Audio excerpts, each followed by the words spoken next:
ধন্যবাদ মাননীয় স্পিকার, আমাকে আবার সুযোগ দেওয়ার জন্য। আসলে মাননীয় স্বরাষ্ট্রমন্ত্রী খুব সুন্দর করেই বলেছেন কোনো সংকট নাই। এটা আসলে সংসদের ভিতরে নাই, বাইরে। সংকটটা আমাদের সংসদের বাইরে, এবং সংকট আছে বলেই খোদ হাইকোর্টের মতো ভেরি সেন্সিবল জায়গায় 2 দিন এখন এই জ্বালানি সাশ্রয়ের উদ্দেশ্যে কোর্ট হবে ভার্চুয়ালি। আপনি একসময় তার অংশ ছিলেন। সংকট নাই বলে এটা হয়েছে। আমি জাস্ট একটা উদাহরণ। উনি অনেক কথা বলেছেন, আমি এগুলার রিপ্লাই দিতে যাব না। এই সংকটটা এই সরকারের সৃষ্টি না, এটা একটা গ্লোবাল ম্যাটার। একটা ওয়ার সিচুয়েশন চলতেছে, আমরা এগুলো বুঝি, কথা বারবার আমরা বলতেছি। আমরা চাই সবাই মিলে এখানে কন্ট্রিবিউট করতে, প্রেশারটা ডিফিউজ করতে, সিচুয়েশনটাকে ইজি করতে।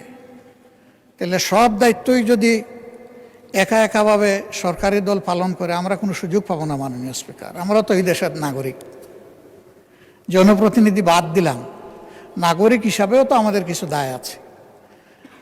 আমরা ওই পজিটিভ অ্যাটিটিউডের জায়গা থেকেই এই আলোচনাটা দরকার বলে মনে করি। আমি ধন্যবাদ জানাই মাননীয় স্বরাষ্ট্রমন্ত্রীকে।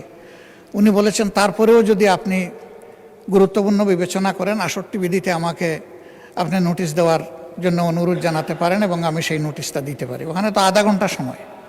তো আধা ঘন্টা সময়ের ভিতরে সরকারি দল বলবে কতটুকু, আমি বলবো কতটুকু, আমরা বলবো কতটুকু।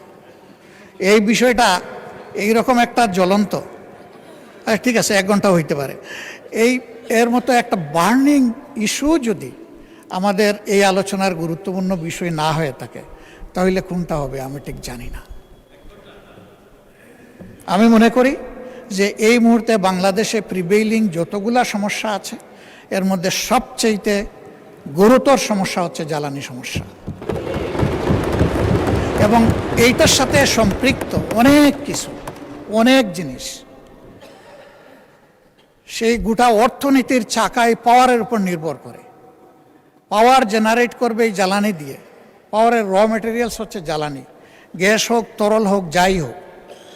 আমরা এই বিষয়ে কন্ট্রিবিউশন রাখতে চাই, আমাদেরকে সুযোগ দেওয়া হোক।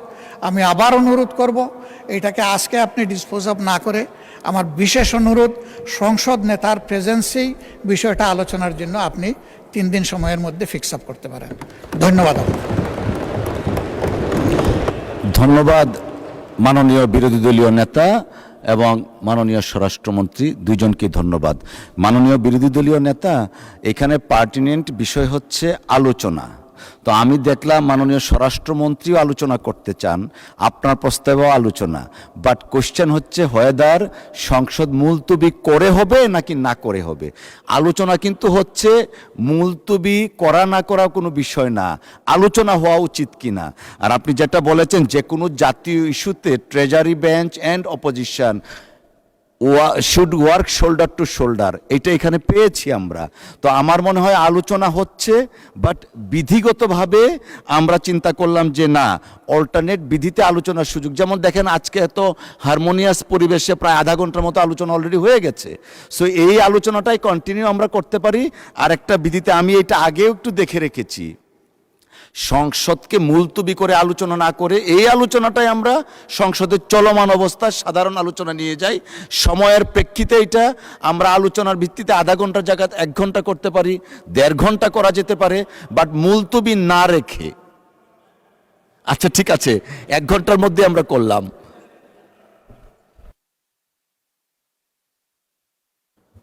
জি মাননীয় বিরোধী দলীয় নেতা। ফুল ফুটুক। জি, আপনার বুলিতে চন্দন ফুল ফুটুক। আপনি শেষে বলেছেন 1.5 ঘন্টা, আমি মেনে নিলাম যে মাননীয় বিরোধী দলের নেতা, আপনারটাই কবুল, আপনি মেনে নিলাম। মেনে নিয়ে আমরা ইনশাল্লাহ কালকে নোটিশ দিব, আপনি আমাদেরকে সুযোগ করে দিবেন। তবে সংসদ নেতার প্রেজেন্সে আমরা এই আলোচনাটা করতে চাই। ধন্যবাদ আপনাকে। আচ্ছা, মাননীয় বিদ্যুৎ প্রতিমন্ত্রী, মাননীয় স্বরাষ্ট্রমন্ত্রীকে একটু শুনি। জি জি জি। মানে স্পিকার, আপনার স্লিপ অফ টাং হয়েছে আমি বুঝি। 60 মাননীয় স্বরাষ্ট্রমন্ত্রী স্লিপ অফ টাং না, 68 কথার কথা এসছে আর কি, 1.5 ঘন্টা ওইরকম। সংসদের কাজ শেষ হওয়ার 1 ঘন্টা পূর্বে এবং আলোচনাটা 1 ঘন্টার জন্য হবে এরকম বলা আছে। এর পরের সাবসেকশনে আপনি গেলে কোনো সদস্যকে আপনি আহ্বান করবেন এবং সময় নির্ধারণ করবেন, একটু বলা আছে। তো এখন মাননীয় বিরোধী দলীয় নেতা এখন আপনাকে বিধি ভায়োলেট করার জন্য বলতেছে এইরকম বিধি তো বাম। সেই জন্য আপনি 68-এ যদি মাননীয় বিরোধী দলীয় নেতাকে অনুরোধ করেন, উনি নোটিশটা আবার যদি দেন, অবশ্যই এটা মাননীয় সংসদ নেতার উপস্থিতিতে আলোচনা হবে। আমরা তো এগ্রিড, কিন্তু ওই যে বিধি বাম করবেন না 1 ঘন্টাতে। ধন্যবাদ মাননীয় জি। স্বরাষ্ট্রমন্ত্রী বসু। ধন্যবাদ। মাননীয় বিরোধী দলীয় নেতা। জি, সুন্দর করে কথা বলার পরেও কি মন গলাইতে পারলাম না? আর কোন ভাষায় বললে মন গলবে মাননীয় স্পিকার?